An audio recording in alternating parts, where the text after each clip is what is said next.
I used to believe that love and hard work could build anything. I was wrong. But I wasn't wrong about the work part, just about who I was building it for. My name is Daniel Carter. I'm 28 years old and work as a civil engineer at Henry & Associates, a mid-sized construction firm where my colleagues respect me and the paycheck reflects it. I design foundations that support massive structures, buildings, bridges, infrastructure that holds up under pressure. I know how to create stability from chaos, or at least I thought I did.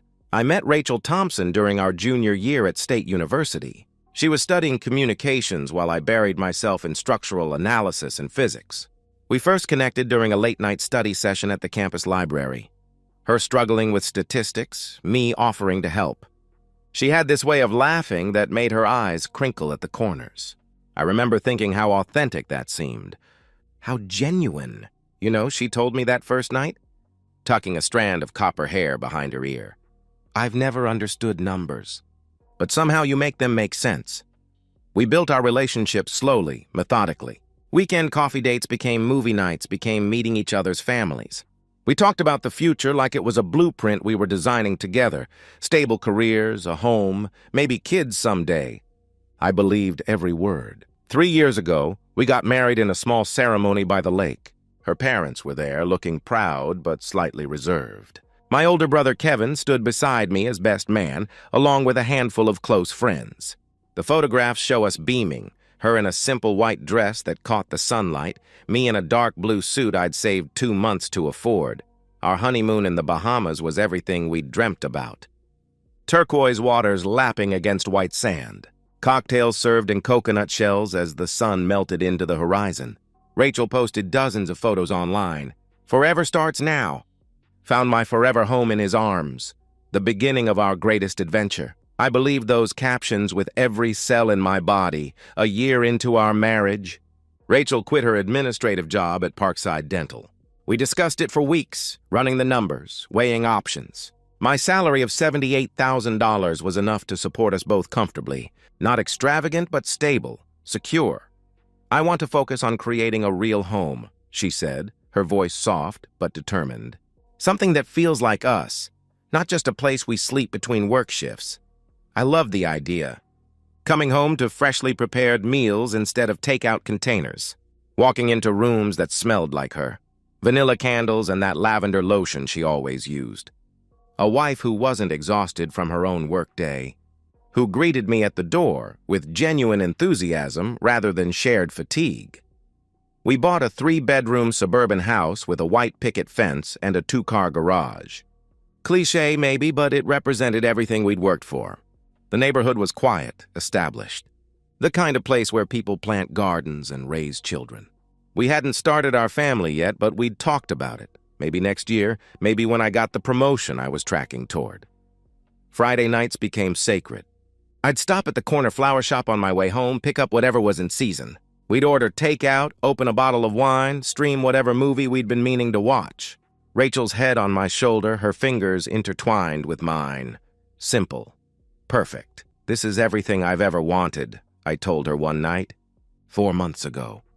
As we sat on the back porch watching fireflies appear in the gathering dusk. Me too, she whispered back, squeezing my hand. I can't imagine being anywhere else with anyone else. I thought we were building something permanent. I thought I knew her. I thought I was safe. 2 months ago, our neighbor's house was broken into while they were at work. Ransacked, valuables stolen, drawers emptied onto floors. The whole street was shaken. Mrs. Alvarez from across the street installed a security system the next day. The Johnsons got a dog. Rachel started double-checking the locks before bed, jumping at small noises after dark. What if they come back? She asked me one night, her voice small. What if next time it's our house? The fear in her eyes made my decision immediate. I would install security cameras, top of the line, monitored, recording everything. I wanted to protect her. I wanted her to feel safe while I was at work. I wanted to shield her from harm. Turns out, I needed to protect myself. I called my friend Cole that night while Rachel was in the shower. He owns a small security company, specializes in residential systems. Can you install cameras at my place? I asked him. Soon as possible? I can come Thursday, he responded. When would be best? Rachel will be visiting her parents in Columbus that day, I explained. I want it to be a surprise, to make her feel safe. I installed those cameras to keep her safe. I had no idea they'd be the only reason I'm not in prison right now. Thursday arrived, and Rachel left early for Columbus to visit her parents. A 2-hour drive she made reluctantly, complaining about her mother's criticisms and her father's silence. I'll be back tonight, she said, kissing me quickly before heading out the door. Don't wait up. Mom always keeps me late with her endless questions. Perfect. The window I needed. Cole Bennett arrived at 2 p.m., his company van loaded with equipment. We've been friends since high school. He was always the tech guy, the one who could build computers from scraps and hack the school's grading system. Now he runs Bennett Security Solutions, a one-man operation with a growing reputation for quality work. You're doing the right thing, Cole said as he unloaded boxes. Break-ins are up 30% in the county. Better safe than sorry. I helped where I could, mostly by staying out of his way and providing occasional coffee. Cole worked efficiently, installing 8 cameras strategically throughout the house and property. One above the front door, angled to capture the porch and driveway. Another at the back door, overlooking the patio and yard. 2 exterior cameras covering the side yard and garage. Inside, he mounted cameras in the living room, kitchen, upstairs hallway, and home office. They're motion-activated, Cole explained, showing me the app on my phone. Cloud storage automatically saves footage for 30 days. You can access it remotely, set alerts, the works. I nodded, grateful for the peace of mind this would bring Rachel. What about power outages? Or if the internet goes down? I asked. Cole reached into his bag and handed me a small black device, roughly the size of a paperback book. Backup recorder. It has its own power supply and records locally. Footage saves to the cloud, but this is your physical backup. Keep it somewhere safe, closet, drawer, whatever. Just don't lose it, he instructed. I took it, turning it over in my hands. Thanks, man. Seriously, I said, genuinely grateful. No problem. Just don't tell anyone I gave you the friend discount, he grinned. Bad for business. After he left, I tucked the backup recorder into my bedroom closet. Behind a cardboard box filled with old college textbooks and engineering manuals, Newton's laws of motion pressed against concrete stress analysis. Hidden but accessible if needed. I meant to tell Rachel about the cameras that night. Had a whole speech prepared about security and peace of mind, but when she finally walked through the door at 10 p.m., something was off. Her face was drawn, shoulders tense. When I hugged her, she felt rigid against me. You okay? I asked, concerned. Fine, she snapped, then immediately softened. Sorry, Mom was difficult. The whole visit was draining. Want to talk about it? I offered. No, she said, rubbing her temples.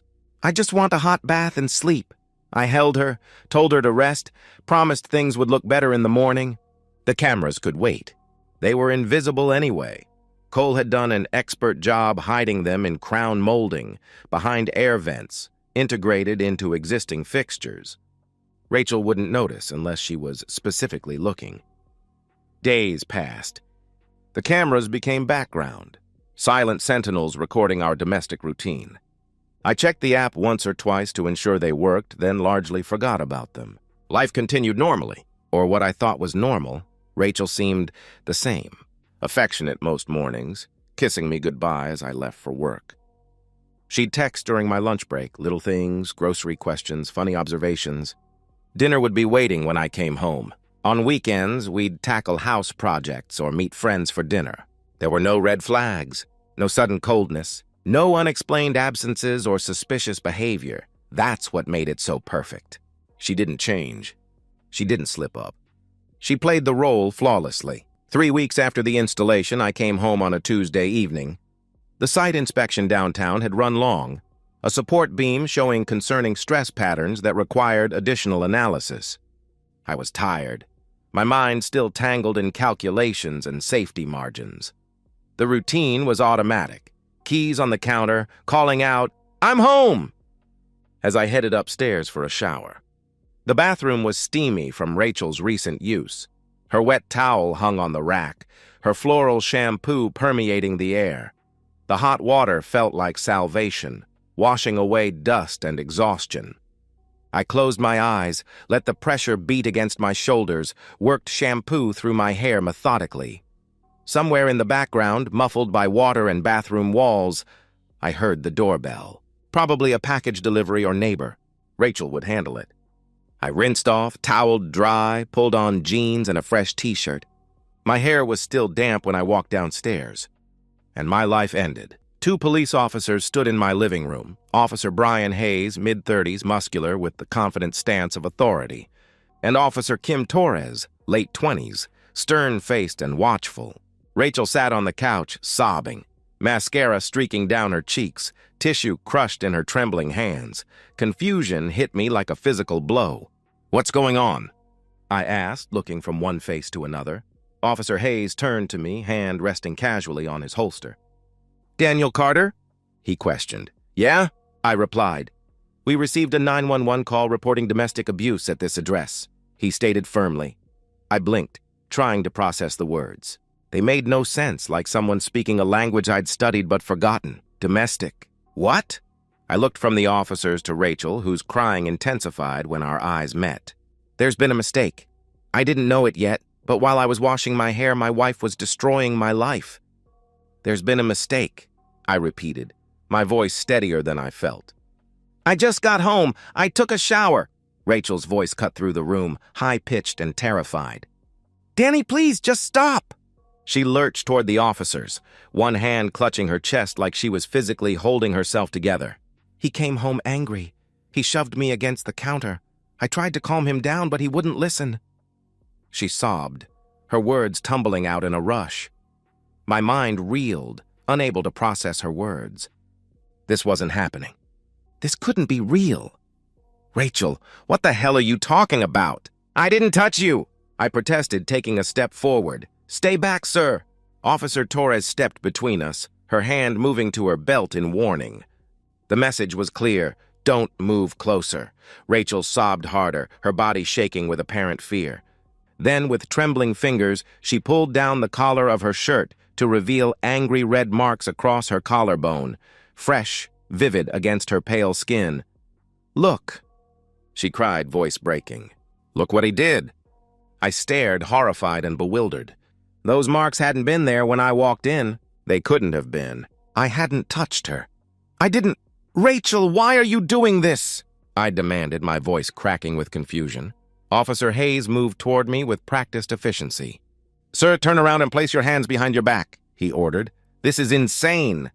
"I didn't do anything," I protested, panic rising in my chest, primal and overwhelming. This wasn't happening. Couldn't be happening. "Turn around. Now," he commanded. His voice left no room for negotiation. I had no choice. I turned slowly, feeling exposed and vulnerable with my back to them. Cold metal handcuffs snapped around my wrists with mechanical finality. Each click felt like a nail in a coffin. Officer Hayes recited my Miranda rights in a monotone, words I'd heard in countless TV shows but never imagined would be directed at me. "You have the right to remain silent. Anything you say can and will be used against you in a court of law." I twisted my neck to look back at Rachel. She sat on the couch, tissues pressed to her face, shoulders heaving with apparent sobs. She wouldn't meet my eyes. "Rachel," I said, my voice suddenly calm despite the hurricane inside me. "Look at me." She didn't. "Why are you doing this?" I asked quietly. No response. Officer Torres took my arm. "Let's go, Mr. Carter," she directed. They led me through my own front door, down the walkway I'd repaired last summer. Past the mailbox Rachel had painted blue to add character. The neighbors were watching, Mrs. Alvarez from across the street, hand over her mouth. The Johnsons whispering to each other on their porch. Teenagers on bikes stopping to stare. The patrol car waited at the curb like a predator. The officers guided me into the back seat, the door closing with a hollow thud that echoed in my chest. Through the window, I watched my house, our house, grow smaller as we pulled away. 3 years of marriage, 5 years together, a lifetime of trust, all vaporizing in minutes. The ride to the police station blurred into a nightmare sequence. I sat in the back seat, wrists aching from the handcuffs, mind racing through possibilities. Was Rachel having some kind of breakdown? Had I somehow heard her without realizing? Was this a terrible misunderstanding? But those marks, those deliberate fresh marks, the calculated tears, the performance. At the station, I was processed like cargo, fingerprints pressed into ink, mugshot taken, turn left, turn right, look forward, paperwork filled out in triplicate. Officer Hayes handed me off to a desk sergeant, who looked at me with the same detached assessment he probably gave every domestic abuser who came through his doors. I was allowed one phone call. I dialed Kevin's number from memory, praying he would answer. "Hey, what's up?" His voice was casual, normal, from a world that still made sense. "Kevin, I need help," I said, my voice cracking. Rachel called the cops. "She said I hurt her. I'm in jail." Silence for 3 heartbeats. Then, with knife-sharp focus, "Did you touch her?" he asked. "No. I swear to God, no. I just got home, took a shower, came downstairs, and the cops were already there," I explained, desperate for him to believe me. "I'm coming. Don't say anything to anyone." "Not a word, Danny. I mean it," he instructed, firmly. The line went dead. They put me in a holding cell with 2 other men, a drunk driver sleeping it off in the corner, and a guy arrested for shoplifting, who wouldn't stop talking about how the security cameras at Target were rigged against people like him. The fluorescent lights buzzed overhead, unnaturally bright, making sleep impossible even if my mind would allow it. I sat on the hard bench and tried to understand what had happened. Every scenario I constructed collapsed under scrutiny. Rachel and I hadn't been fighting. I hadn't been drinking. We hadn't argued about money or family or any of the usual pressure points in a marriage. Everything had been normal, except it hadn't been normal at all. It had been a lie. I just couldn't see the shape of it yet. I replayed the scene over and over, Rachel's tears, the red marks, the certainty in the officer's eyes. I'd been convicted before I walked downstairs. The script had already been written. I just hadn't received my copy. Morning came with harsh clarity. Kevin arrived shortly after 9, posting bail with efficiency born of his corporate law experience. He looked immaculate in his charcoal suit, not a thread out of place, while I emerged from holding in yesterday's clothes, unshaven, shell-shocked. In Kevin's sleek Audi, I explained everything I knew, which was nothing, really. Just confusion and betrayal wrapped in procedural humiliation. Kevin listened, jaw tight, eyes fixed on the road. His silence was a measured thing, evidence being weighed behind a practiced facade. "I believe you," he finally said, and those 3 words nearly broke me. "But we've got a problem." "What?" I asked, bracing myself. "Rachel filed a restraining order this morning. You're not allowed within 500 feet of the house. She also filed for divorce," he informed me grimly. The words hit like separate blows. Restraining order. Not allowed home, divorce, each one a fracture in the foundation of my life. What? I repeated, unable to process the enormity of it. Her lawyers claiming ongoing abuse, emotional trauma, fear for her safety. With that restraining order, she's in the house, you're out, and she's positioning herself to take everything in the divorce. House, savings, alimony, Kevin explained, his voice tight with controlled anger. I stared out the window at suburban streets that suddenly seemed alien. Nauseous reality washed over me in waves. "This can't be happening," I whispered. Kevin's voice was cold, professional. "It is, and unless we find proof you didn't touch her, you're screwed. Do you have anything? Witnesses? Texts?" My mind raced through possibilities, searching for salvation. Then it hit me like a lightning bolt of clarity. "The cameras," I said suddenly. Kevin turned, eyebrow raised. "What cameras?" he asked. "I installed security cameras 3 weeks ago. I forgot to tell Rachel.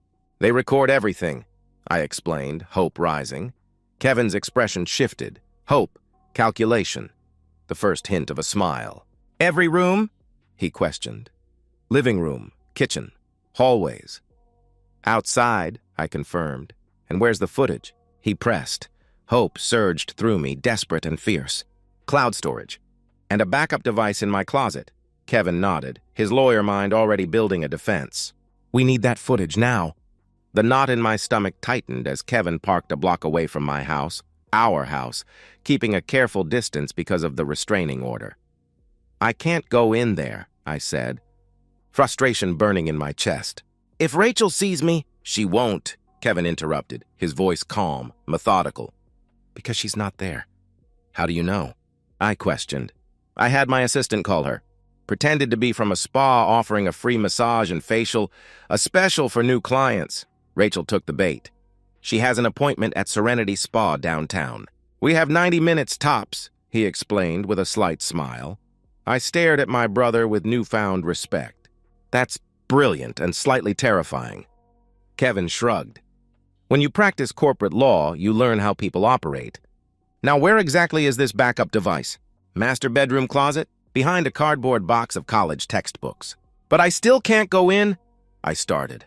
"I'll go," Kevin interrupted, checking his watch. "You stay here. If you see Rachel coming back, text me immediately." I handed him my house key, watched him walk purposefully toward the place I was no longer allowed to enter. My home. The feeling was surreal, like watching someone enter a life I'd been exiled from, a reality that continued without me. Kevin disappeared inside. Minutes stretched painfully. I sat in his car, ducking down whenever a vehicle passed, feeling like a criminal in my own neighborhood. 23 minutes later, Kevin emerged, his expression grim. He slid into the driver's seat, hands empty. "It's gone," he said flatly. "What do you mean, gone?" I asked, dread pooling in my stomach. "The backup device. It's not there. The box of textbooks is there, but nothing behind it," he reported. Cold realization spread through me. "She found it." "Apparently," he agreed. "But the cloud storage," I suggested hopefully. "We'll try that next." Kevin started the car. "But if she found the device, she probably knows about the cloud storage too." We drove to Kevin's downtown apartment, a sleek high-rise with views of the city skyline. His home office was immaculate. Glass desk, dual monitors, everything arranged. He gestured for me to sit, and I logged into the security app on his computer. Error message. "Account disabled." "She shut it down," I whispered, despair crushing my chest. The cameras, the account, everything. Kevin stood behind me, hands gripping the back of my chair. "When did you install these cameras?" 3 weeks ago. Thursday afternoon," I answered. "And who knew about them?" he continued. "Just me and Cole, my friend who installed them." The implications hit me. "You think Rachel knew? That she found them?" Kevin paced the room, lawyer mode, fully engaged. "Let's think this through. Rachel calls the police, claims you assaulted her. Shows marks that you didn't cause. Police arrive while you're in the shower. Perfect timing." "Too perfect." He stopped, facing me directly. "If she knew about the cameras, she would have disabled them before staging this whole thing. The fact that she disabled them after suggests she just found out about them. Which means there might still be footage of what really happened," I finished, hope flickering faintly. "Exactly." Kevin checked his watch. "Call Cole now." My fingers trembled as I dialed. Cole answered on the third ring. "Danny?" "Man, I heard what happened." "Are you okay?" he asked, concern evident in his voice. "Not really," I admitted. "Cole, I need your help. The security system you installed, does your company keep any backup of the footage?" "Not routinely, no." "It's all supposed to go to your cloud account and the physical backup?" he replied. My hope dimmed. "Both gone." "But—" Cole paused. "The system does send diagnostic reports to our company's server. Basic stuff. Power fluctuations, connectivity issues, camera status. Not footage, just data. How does that help us?" I asked, confused. "It doesn't directly, but—" I could hear him typing. "I can see when your system was accessed and modified. According to this, someone logged into your account yesterday at 9:17 a.m. from a device we don't recognize. Changed the password, then disabled the cloud storage at 9:23 a.m., he reported. Kevin leaned closer to the phone. "When was the backup device disconnected?" he asked, more typing. "The local storage unit went offline at 9:26 a.m. yesterday," Cole confirmed. "Yesterday morning," I repeated, mind racing. "Hours before I came home." "But here's the thing," Cole continued, voice quickening. "The system can't delete footage that's already been recorded. It can only stop new recordings. Whatever happened in your house before 9:26 a.m. yesterday should still exist on that backup device, if we can find it." Kevin's eyes met mine, determined. "We need to get that device back." How? I asked. I can't go near the house. Not legally? No. Kevin's expression hardened. But I can. And I'm going back in. Cole's voice crackled through the phone. Wait, there's something else you should know. He paused. I set up your system with an additional failsafe. It's something I do for all my installations just in case. What failsafe? I asked, desperate for any advantage. A secondary backup, completely separate from the main system. It's essentially a small camera inside the backup device itself. Records anyone who accesses or moves it. And it uploads to my company's server, not your cloud account, he explained. Kevin leaned forward. Are you saying you have footage of whoever took the backup device? He asked, excitement creeping into his voice. Let me check. The sound of typing filled the silence. Then, holy I've got it. Downloading now. I'll send it to your email, Danny. 5 minutes later, we watched the footage on Kevin's monitor. The image quality was poor, grainy, low resolution, but clear enough. Rachel entering our bedroom, opening the closet, moving directly to the box of textbooks, like she knew exactly what she was looking for. Retrieving the backup device, and then the most damning moment. Rachel on her phone, speaking clearly enough for the microphone to capture, I found it. The cameras, the backup, everything. No, he doesn't know I know. Yes, we stick to the plan. This afternoon. Kevin froze the frame. Who was she talking to? He wondered aloud.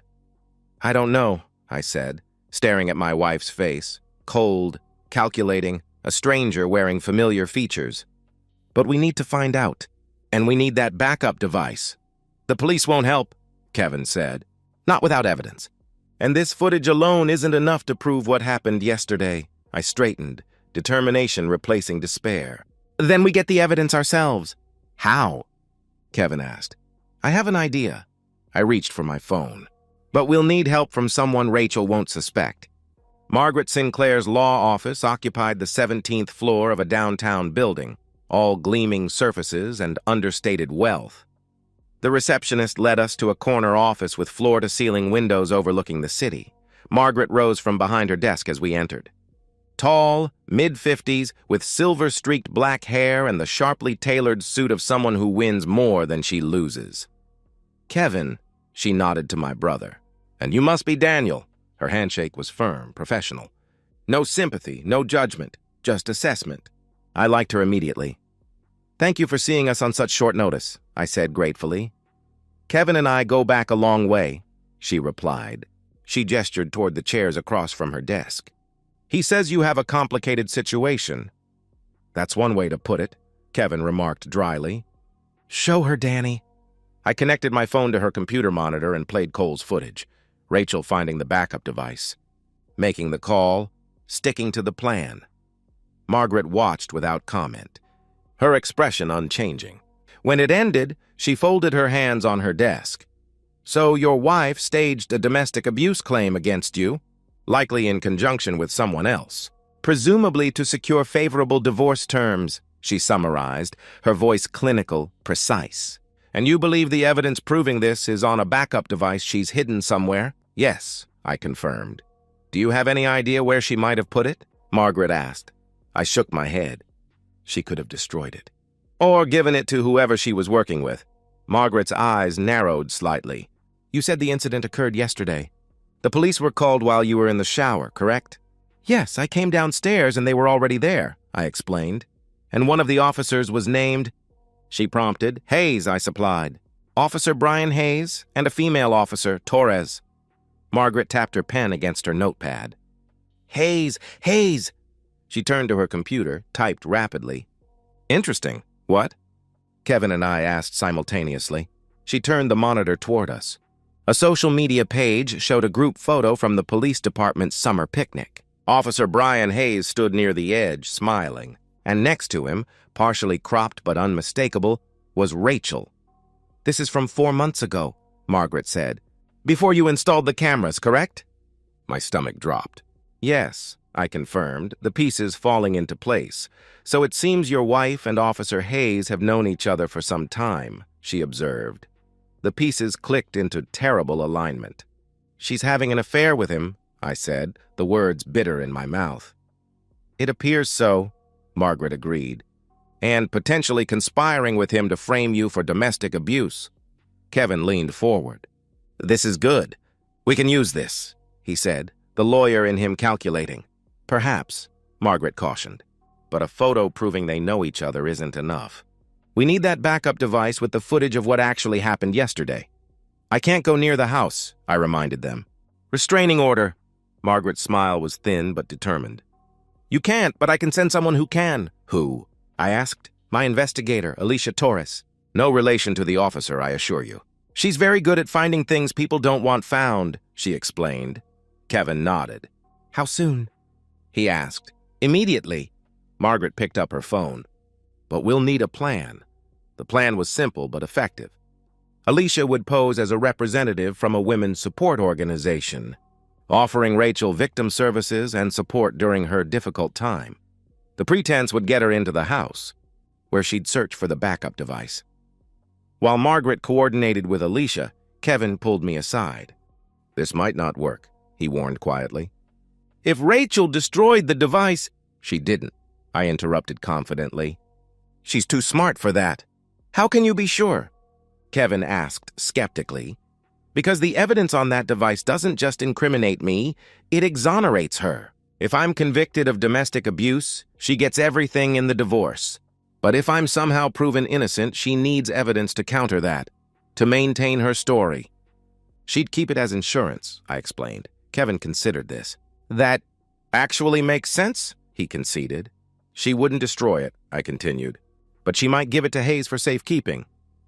"Then we'd be screwed," Kevin pointed out. "Not necessarily." I glanced at Margaret, still on the phone. "Let's see what Alicia finds first." 3 hours later, Margaret's office phone rang. She answered, listened intently, then hung up with a satisfied nod. "Alicia found it," she announced. Hope surged through me. "Where?" I asked eagerly. "Not in your house." Rachel took it to a storage facility on the north side of town. "Unit registered under her maiden name, Thompson," she explained. "How did Alicia track it there?" Kevin asked, impressed. Rachel wasn't home, but Alicia observed her leaving the house and followed her. Saw her accessing the storage unit. Waited until Rachel left, then persuaded the facility manager to cooperate, Margaret replied. "Persuaded?" Kevin raised an eyebrow. "Let's just say Alicia can be very convincing," Margaret said with a slight smile. She checked her watch. "She's bringing the device here now. Should arrive in 20 minutes. Those 20 minutes were the longest of my life." When Alicia finally walked in, a compact woman with watchful eyes and efficient movements, she placed a familiar black device on Margaret's desk. "This what you're looking for?" she asked. I nodded, afraid to hope. "Is it intact?" I asked cautiously. "Seems to be," Alicia confirmed. She turned to Margaret. The woman visited the storage unit, spent approximately 7 minutes inside, then left. She didn't appear to be carrying anything when she departed. "Thank you, Alicia," Margaret said, dismissing her with a nod. Once she left, we gathered around the device. I connected it to Margaret's computer, hands trembling slightly. The backup had a simple interface, dates, times, camera locations. "Yesterday," I said, navigating to the files. "Around 5 p.m., that's when I got home."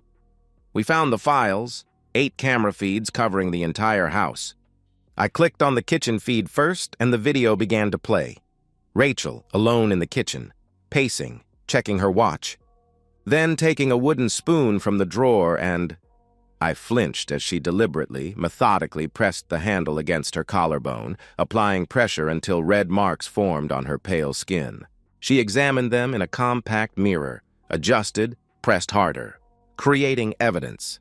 Then the phone call. "It's me. The scene is set. I'm calling 911 now. You come in 10 minutes, arrest him like we planned," she said into the phone. Officer Hayes's voice, tinny but distinct. "Are you sure about this, Rach? Once we do this, there's no going back," he warned. "I'm sure," Rachel replied, her voice suddenly harder than I'd ever heard it. "He deserves this." And we deserve to be together. We watched the entire sequence.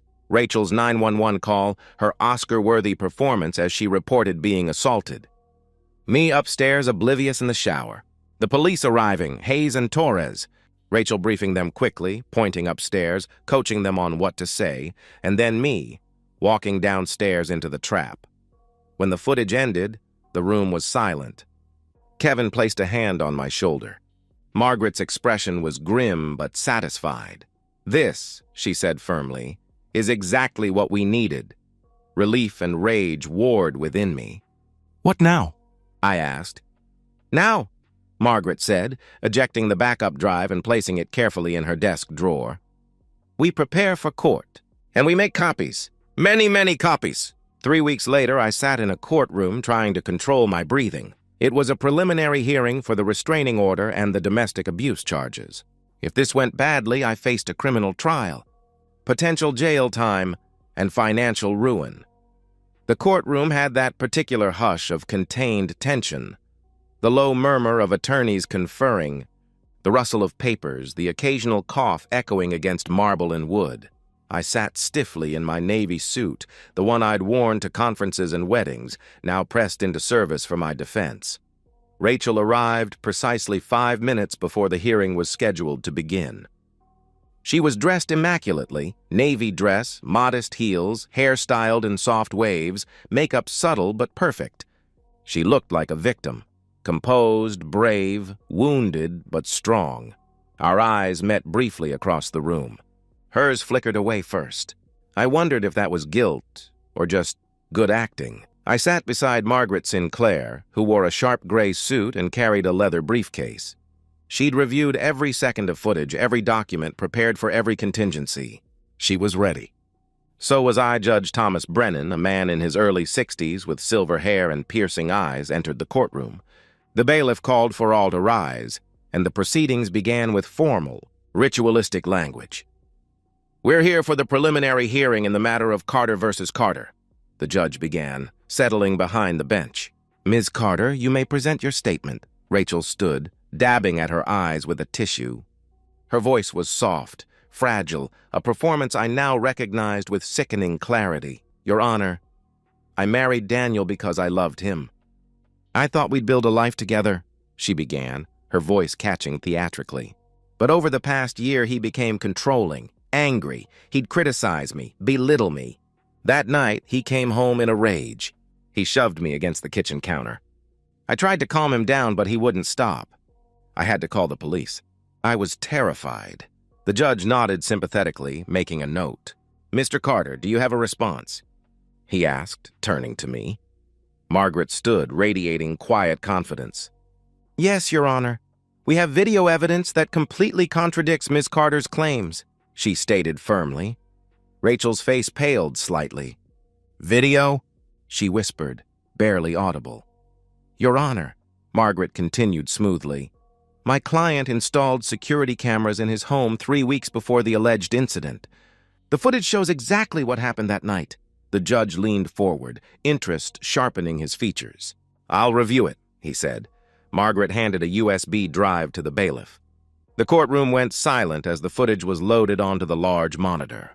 Rachel's attorney, a young man in his 30s with an expensive haircut and an expression of growing concern, whispered urgently in her ear, too. Late.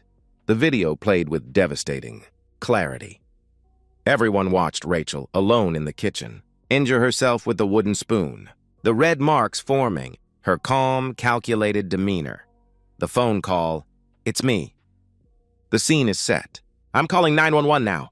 You come in 10 minutes, arrest him like we planned."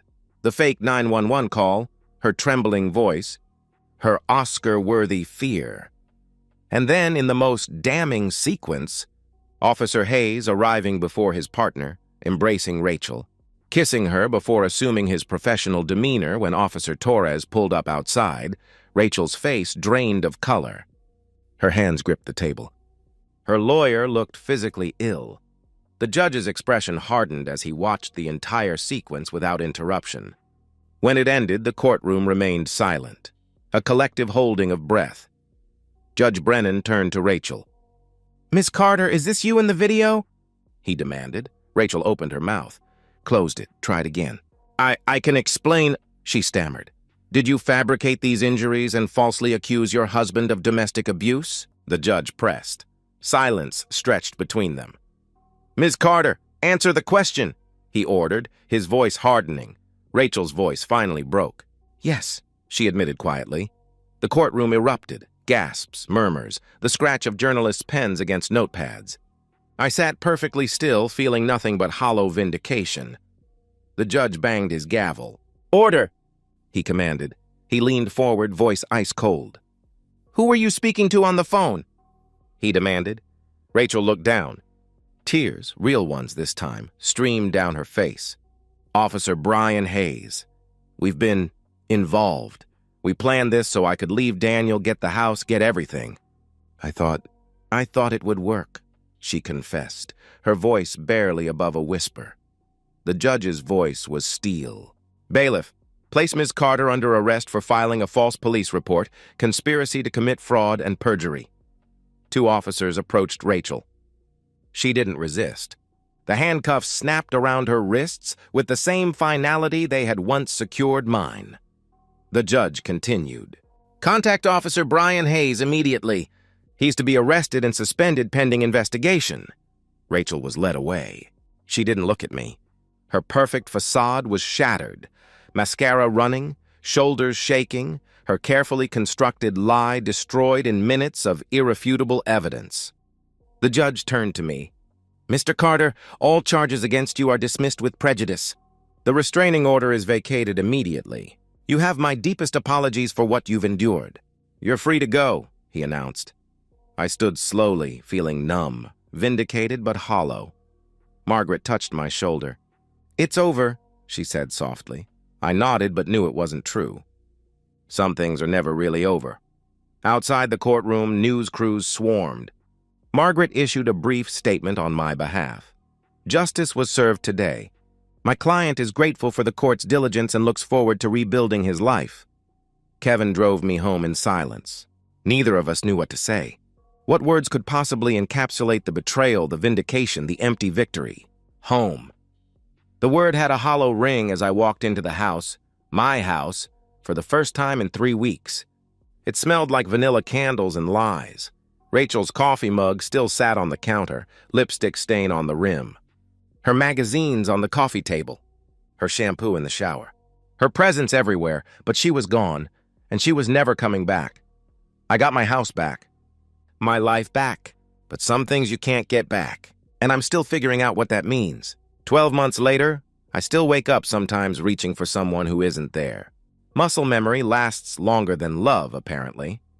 Rachel Carter and Officer Brian Hayes were both sentenced to 12 years in prison, conspiracy to commit fraud, filing false police reports, perjury, and attempted theft by deception.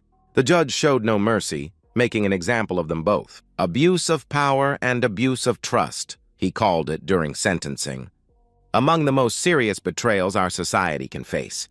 The local news covered it extensively. Rachel's mugshot circulated online, her face hollow-eyed and defeated, without the careful makeup that had once been her armor. Officer Hayes was stripped of his badge, his pension, everything. The department issued a formal apology to me. I accepted it without emotion. I divorced Rachel while she awaited trial. She didn't contest anything. The video made her case indefensible. I kept the house, the savings, all assets. Her lawyer didn't even attempt to argue. But the house feels empty now. I walk through rooms where we once laughed, cooked together, planned a future. The kitchen where she'd greet me with a smile. The bedroom where we'd fallen asleep tangled together, her head on my chest, my arm around her shoulders. Now it's just me and the silence. Kevin visits often, bringing takeout and concern poorly disguised as casual conversation. "You doing okay?" he asked last night, watching me pick at my food. I shrugged. "I'm alive." "That's more than I thought I'd be 6 months ago," I responded honestly. "You could sell the place, start fresh somewhere else," he suggested gently. Maybe. I looked around at the walls that had contained so much deception. Or maybe I just need time. One evening last week, a letter arrived, forwarded from the Women's Correctional Facility. Rachel's handwriting on the envelope, slanted and smaller than I remembered, like she herself had diminished inside those walls. I stared at it for a long time, turning it over in my hands, then I threw it in the trash, unopened. I don't need her apologies or explanations. Whatever she has to say doesn't matter anymore. Her words, like her love, were never real. I'm already moving on. Not entirely. I'm not naive enough to think I'm healed. There are scars that may never fade. But I'm working, eating, sleeping, seeing a therapist twice a month, going on occasional dates, though nothing serious yet. Trust comes slowly after betrayal. Tonight I sit on my back porch, beer in hand, watching the sunset paint the sky in colors that don't need names. The neighborhood is quiet, except for distant lawnmowers and children's voices. The security cameras still record everything: front door, back door, driveway. I haven't taken them down. I probably never will. They're a reminder now. A reminder that the truth always comes out. That the people you trust most can destroy you, but only if you let them. And Daniel Carter isn't letting anyone destroy him ever again.